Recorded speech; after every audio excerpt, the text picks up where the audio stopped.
오늘 성탄주일에 우리에게 주시는 하나님 말씀, 누가복음 제2장 8절에서 14절까지, 누가복음 제2장 8절에서 14절까지를 하나님께서 저와 여러분들에게 주신 말씀으로 봉독하겠습니다. 그 지역의 목자들이 밤에 밖에서 자기 양떼를 지키더니 주의 사자가 곁에 서고 주의 영광이 그들을 두루 비추매 크게 무서워하는지라. 천사가 이르되 무서워하지 말라. 보라, 내가 온 백성에게 미칠 큰 기쁨의 좋은 소식을 너희에게 전하노라. 오늘 다윗의 동네에 너희를 위하여 구주가 나셨으니 곧 그리스도 주시니라. 너희가 가서 강보에 쌓여 구유에 뉘어 있는 아기를 보리니 이것이 너희에게 표적이니라 하더니, 호련히 수많은 천군이 그 천사들과 함께 하나님을 찬송하여 이르되, 지극히 높은 곳에서는 하나님께 영광이요 땅에서는 하나님이 기뻐하신 사람들 중에 평화로다 하니라. 아멘. 마스크를 다 쓰고 있기 때문에 표정을 읽어낼 수가 없습니다. 그러나 이제 정말 눈으로 말하는 시대가 됐습니다. 서로 축복합시다. 메리 크리스마스. 축복합니다. 서로 축복합니다. 네. 너무나 귀하고 축복합니다. 이 성탄에 하나님께서와 여러분들에게 주신 말씀을 통해서 다시 한번 이 성탄의 의미를 되새기고, 우리의 믿음이, 하나님께서 우리에게 주신 믿음이 얼마나 값있고 귀한 믿음인지를 다시 한번 점검하는 시간이 되었으면 참 좋겠습니다. 예수님이 탄생하기까지의 역사적 배경이 있습니다. 어느 순간에 하나님께서 예수님을 보내주시지만, 하나님은 예수님이 이 땅에 오시기까지 여러 가지 정황들, 준비하신 소위 인프라 구축을 정확하게 해놓으시고, 때가 참에, 사도 바울은 때가 참에 하나님께서 예수 그리스도를 이 땅에 보내주셨다. 사도 바울의 고백처럼 때가 이르렀을 때, 이게 하나님의 때에 예수님께서 이 땅에 오시는 것입니다. 그리고 우리 2000년 전에 예수님은 이 땅에 오셔서 저와 여러분들을 위한 구속의 역사를 다 이루셨어요. 이제 남은 것은 재림의 순간만 남았습니다. 그리고 예수님 안에 있는 저와 여러분들은 이제 재림의 순간까지는 이 믿음 더욱 굳세게 지켜나가면서 믿음의 본분과 사명을 감당하며 주님 앞에 서게 될 준비를 해야 되는 그런 여정이 있습니다. 이것을 우리 주님께서 마태복음 25장에서 분명하게 우리에게 말씀하셨어요. 열처녀의 비유가 바로 그런 거예요. 기다림이에요. 달란트 비유가 그런 거예요. 기다림이에요. 기다리라. 반드시 때가 오는 거예요. 기다렸을 때 반드시 주님께서 오시는 순간이 있다는 거예요. 그때까지 저와 여러분들이 우리의 믿음을 경건하게 지켜나가는 것은 너무나 중요하다. 이게 왜 그렇게 중요하냐? 믿음을 방해하는 요소들이 세상에 너무나 많고, 저와 여러분들이 그 모든 유혹과 시험에서 이렇게 요동치고 흔들리는 그런 연약한 존재들이기 때문에 하나님께서 저와 여러분들에게 성경적인 믿음을 주셨고, 또 그 믿음을 주님 앞에 서는 순간까지, 이 세상에서 우리의 목숨이 다하는 그 순간까지 지켜나가는 것으로서 놀라운 승리가 있는 여러분 되시기를 축복합니다. 자, 주전 722년에 아수르가 북아수르에서 북이스라엘이 망했다고 그랬어요. 그 다음에 조금 뒤에 586년에는 남유다가 망합니다. 바벨론에 의해서 망하게 됩니다. 그리고 난 다음에 이 페르시아라고 하는 나라가 일어나서 바벨론을 정복하는데, 이게 538년경입니다. 그리고는 전 세상을 페르시아가 통치하게 되는 거죠. 그리고 이스라엘 백성들은 나라를 잃어버리고 포로로 잡혀갔거나 아니면 뿔뿔이 흩어져요. 이걸 디아스포라라고 이야기합니다. 그리고는 페르시아의 고레스라고 하는 왕이 유대인들을 본국으로 다시 귀환을 허락하게 되죠. 그리고 약 5만 명 정도가 고향으로 돌아옵니다. 폐허된 유다, 예루살렘을 여러분 상상해 보세요. 아주 어지러운 대다수의 유대인들은 아직 디아스포라로 있습니다. 자, 그리고 구약 성경이 끝나는 거예요. 페르시아라고 하는 거대한 나라가 저 소아시아와 유럽을 지배하고 있을 때, 그 속에서 작은 유대 나라 이스라엘이 그 압정에서 고통당하고 백성들이 뿔뿔이 흩어져 있을 때, 일부만 고향을 찾아서 성전을 재건하고 성벽을 재건하면서, 그리고 슬픔에 빠져 있을 때, 이 순간에 구약 성경이 맞춰지게 됩니다. 그리고는 한 400년이 지납니다. 말라기 이후에 400년이 지나요. 이 기간을 신구약 중간시대라고 이야기합니다.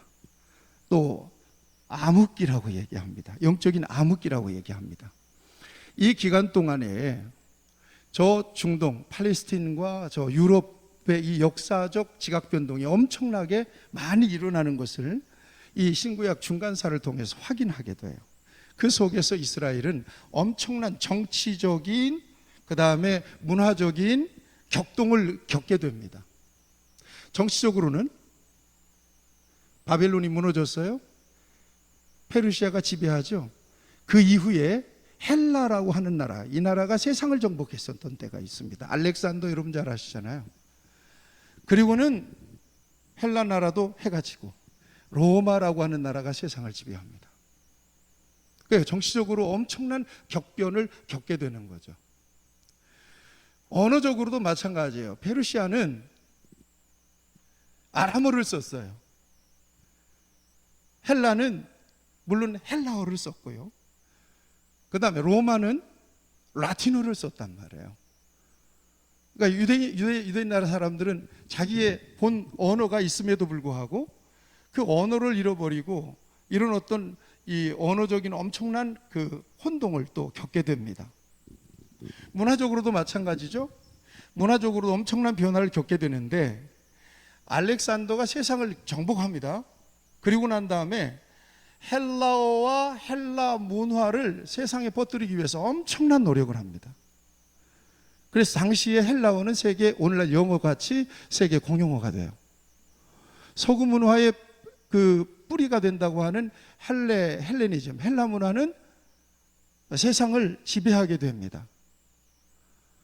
그런데 이스라엘 백성들은 히브리 문화, 헤브라이즘 문화를 갖고 있습니다. 그러니까 헤브라이즘과 헬레니즘이 이렇게 충돌하는 이 문화적 갈등을 그때 겪게 되는 거죠. 그 즈음에 유대교가 탄생해요. 유대교가 참 놀랍습니다. 유대교가 탄생하는데, 유대교 안에 랍비, 유대교 안에 바리새인, 사두개인, 에세네파, 이런 분파들이 또 종교적으로는 생기게 됩니다. 그리고 회당이 생기게 되는데, 그 회당을 중심으로 해서 서기관, 그 다음에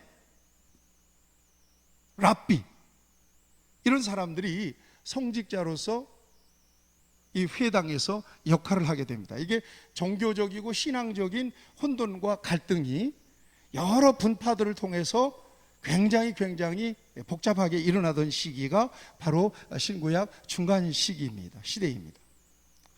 그런가 하면 페르시아에 정복당하고 있을 때 이러면 안 된다. 우리가 힘을 키워서 저 페르시아에게 맞서서 우리가 독립해야 된다라고 일어났던 유대의 한 분파가 있습니다. 이게 마카비 운동입니다.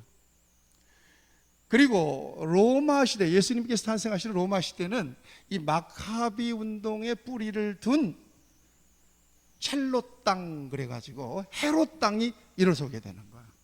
그래가지고 아주 극렬하게 로마에게 저항하고 무력적으로 저항하고 항거하고 했던 그런 또 운동들이 일어나게 됩니다. 이렇게 예수께서 오시기 전에 역사적 정황은 정치적 혼란, 문화적인 혼돈, 신앙적인 갈등의 시대였습니다. 그래서 이스라엘 백성들은 더욱더 간절하게 메시아를 갈망하게 되죠. 아까 말씀드렸어요. 예수님께서 이 땅에 오시는데 하나님 그냥 어느 순간에 딱 보내시는 게 아니었다는 얘기예요.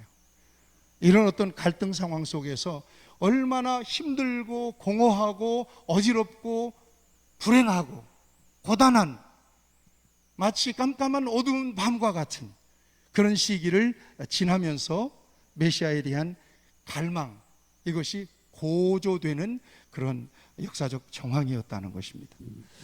또 다른 측면이 있습니다. 예수님이 이 땅에 오시는 데 있어서 준비된 여러 가지 상황들이 있어요. 말씀드린 역사적인 배경과 맞물려서 당시에는 온 세계가 하나가 됩니다. 예수님께서 로마가 세상을 통치할 때 오시잖아요. 당시 로마는 세계를 지배하고 있던 나라입니다. 그래서 로마 시민권만 가지면 어디든지 다 들어갈 수, 국경이 없던 시대였다는 얘기예요. 뿐만 아니라 언어가 통일됐습니다. 헬라어, 이게 만국 공용어가 됐습니다. 어디 가든지 헬라어면 다 통했다는 얘기예요. 여러분 잘 기억하세요? 왜 예수님께서 이 땅에 오시는가? 예수님이 이 땅에 오셔서 행하신 모든 일들은 복음이란 말이에요. 그 복음을 들어야 모든 사람들이 살아나요. 그런데 그 복음을 전하게 되고 또 듣게 되고 또 복음이 세계화되고 오늘 우리에게까지 전해지게 된 데는 이 같은 엄청난 하나님이 준비한 그런 인프라가 확실하게 구축이 돼 있었더라는 것입니다. 또 하나 있습니다. 도로가 발달합니다. 모든 길은 로마로 통한다. 이게 군사도로거든요. 어디든지 반란군이 일어나면 군대를 딱 동원해 가지고 제압하기 위하여 도로를 엄청나게 반듯하게 구축을 해놨습니다. 제가 성지에 가서 놀란 것은 지금의 포장도로, 우리 비포장도로, 우린 어릴 때만 해도 비포장도로를 다녔는데 로마 시대에 포장도로가 있었어요. 마차들이 그 포장도로를 다녔어요. 마차 바퀴기 아주 선명한 반듯한 도로가 있습니다. 모든 길은 로마로 통하도록 그렇게 그 잘 닦여진 도로를 통해서 뭐가 흘러가는 거예요? 복음이 흘러가는 거예요. 또 하나 이 복음의 역사를 위해서 준비된 아주 기가 막힌 한 가지가 있습니다. 디아스포라들이 굉장히 많았다고 그랬잖아요. 흩어진 유대인들이 많았다고 그랬잖아요. 이 사람들이 각기 처한 자리에서 뭘 만드느냐? 회당을 만들어요. 이 사람들은 모이는 걸 굉장히 중요하게 여깁니다. 그래서 모여서 회당을 만들고 그들이 가졌던 신앙적인 종교적인 전통을 지켜나가도록 했는데 복음이 전해지는 과정에서 이 사람들이 유대인들의 모임인 이 회당이 예수님이 복음을 전하는 거점이 되기도 하고 선교사들이 바울을 비롯해 선교사들이 복음을 증거하는 거점이 돼요. 자, 이렇게 딱 준비된 시대에 역사를 주관하시고 섭리하시는 우리 하나님께서 이 땅에 예수 그리스도를 보내주십니다. 그래서 갈라디아서 4장 4절에 이 같은 역사적 배경을 너무나 잘 알고 복음을 전했던 사도 바울이 때가 찼을 때에 하나님께서는 당신의 아들을 보내셔서 여인에게서 태어나게 하셨다라고 얘기합니다. 때가 참에 여러분 모든 역사는 다 하나님의 때가 있습니다. 그 때에 이루어집니다. 아무리 노력하고 아무리 대단한 일을 해도 나의 노력과 나의 열심 때문에 이루어지는 것이 아닙니다. 하나님의 은혜가 부어져야 되고 하나님의 때가 돼야 됩니다. 그 때가 언제일지는 우리가 알 수 없지만 저와 여러분들을 통해서 하나님께서 구원과 생명의 역사를 이루는 것도 역시 하나님의 때에 하나님이 이루신다라고 하는 분명한 믿음을 오늘 저와 여러분들이 먼저 갖게 될 필요가 있습니다. 자, 이 같은 정황과 오늘 우리가 처한 21세기 지금 이 정황과 어쩌면 굉장히 많이 흡사하게 닮아 있다는 생각을 저는 말씀을 준비하면서 했습니다. 정치적으로도 그렇잖아요. 지금 코로나 상황 때문에 굉장히 어렵습니다. 핍박이 따로 있나요? 예배드리지 못하는 상황이 가장 믿는 사람들에게는 핍박 아니겠어요? 고통이 따로 있는 게 아닙니다. 모여서 자유롭게 하나님 앞에 기도하고 하나님의 은혜를 사모하고 복음을 증거하고 이 모든 상황들이 제한을 받게 될 때 예수 믿는 사람들의 행복지수는 뚝 떨어지는 거거든요. 이것은 굉장한 환난과 핍박입니다. 여러분, 이 환난과 핍박의 시절을 정말 슬기롭고 지혜롭게 하나님께서 우리에게 주신 믿음으로 잘 이겨나갈 수 있는 귀한 성도들이 되기를 바랍니다. 어려울수록 기도해야 되잖아요. 시대적으로 그랬어요. 믿음으로 세상을 이긴다는 것이 무엇입니까? 이 땅의 교회가 어려운 시대를 위해서 할 수 있는 일이 어떤 일이에요? 하나님 앞에 모여서 기도하는 일입니다. 성도들 한 사람 한 사람이 하나님 앞에 깨어서 기도하는 일이거든요. 그런데 여러분, 성전에 오는 길이 막혀 있습니다. 성도들도 하나님의 전에 나와서 예배하고 하나님 앞에 기도하는 의지가, 영적인 의지가 상당히 꺾여 있습니다. 그러니까 여느 시대보다도 지금 우리가 처한 시대는 굉장히 힘들고 어려운 시대는 맞습니다. 무엇보다도 믿는 사람들이 세상이 어지럽고 힘들 때 하나님 앞에 마음껏 부르짖고 하나님의 은혜를 갈망해야 되고 더 신실하게 믿음을 나타내며 살아야 되는데 믿는 사람들이 세상에서 없어져 버리고 만 거예요. 주님을 위해서 순교합니까? 말이 순교해요. 여러분, 그것도 장담할 일이 아니에요. 하나님께서 순교의 은혜를 주셔야 순교할 수 있지.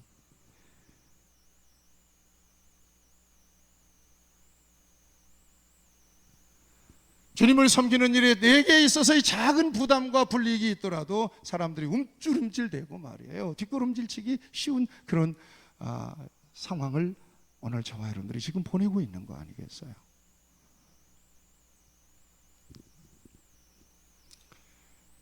예수님이 오시던 시대, 정말 출구가 필요했던 시대였습니다.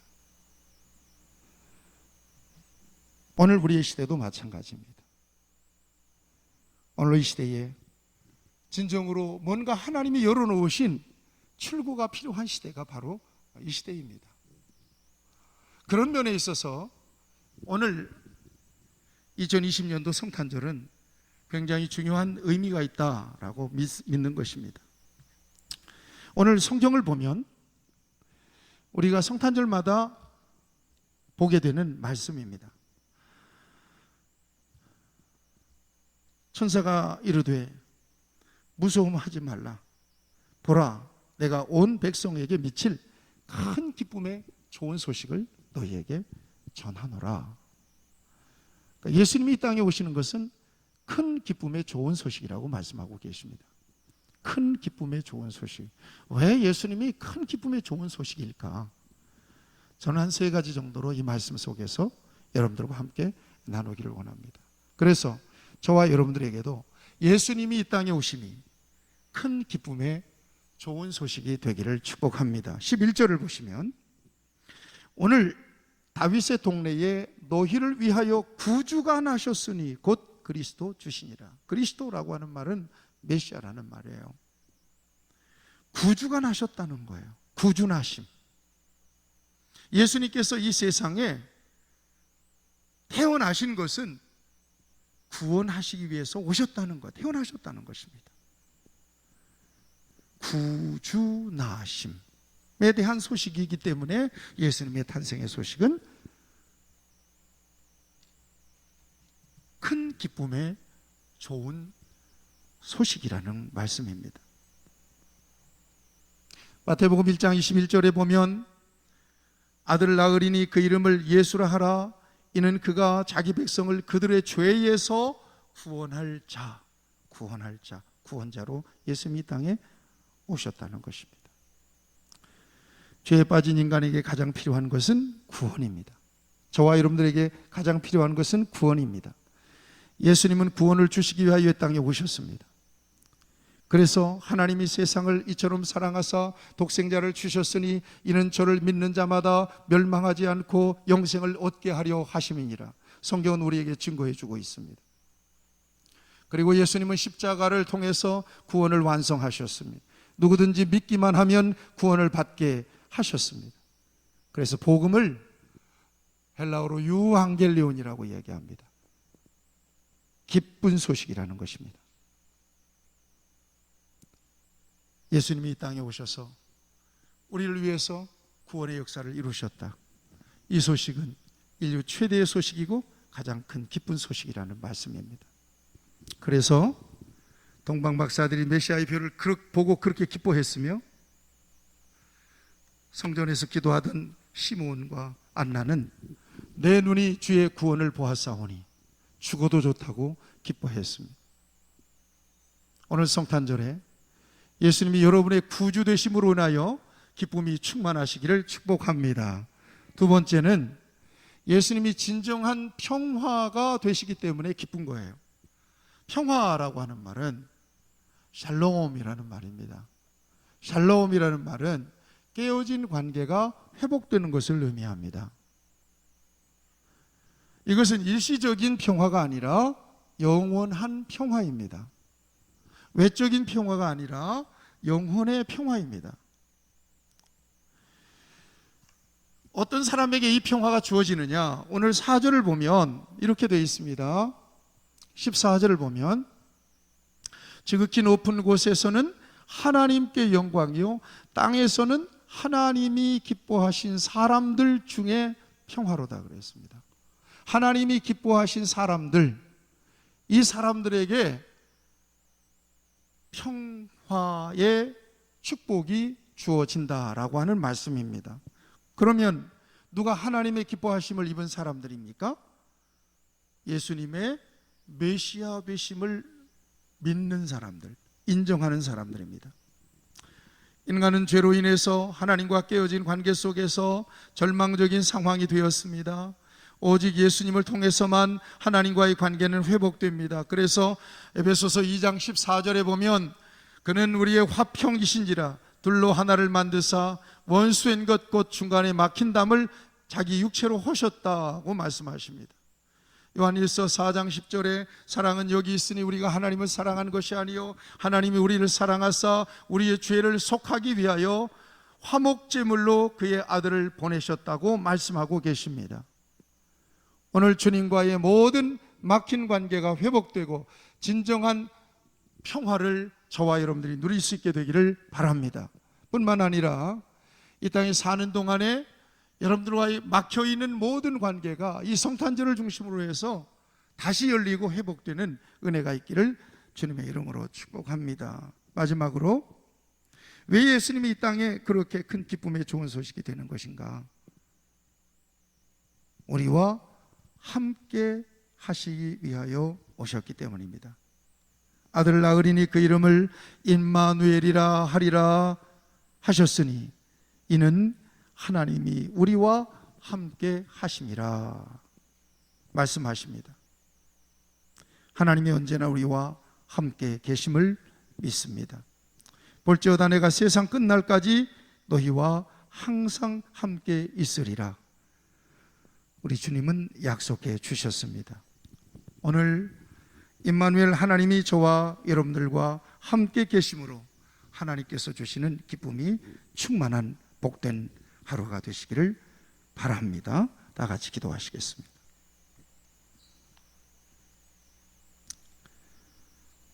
좋으신 아버지 하나님, 우리의 구주로 이 땅에 태어나시고 하나님과 깨어진 관계를 회복하시기 위하여 이 땅에 오셨으며 언제나 우리와 함께 하시기 위하여 이 땅에 오신 주님을 찬양합니다. 우리가 주님 안에 있사오니 주께서 우리에게 주시는 그 놀라운 평안과 그 구원의 감격이 하나님 앞에 서는 순간까지 식어지지 않게 하시고 이 복음의 좋은 증인으로 살아갈 수 있도록 우리를 사용하여 주시옵소서. 예수님의 이름으로 기도하옵나이다. 아멘.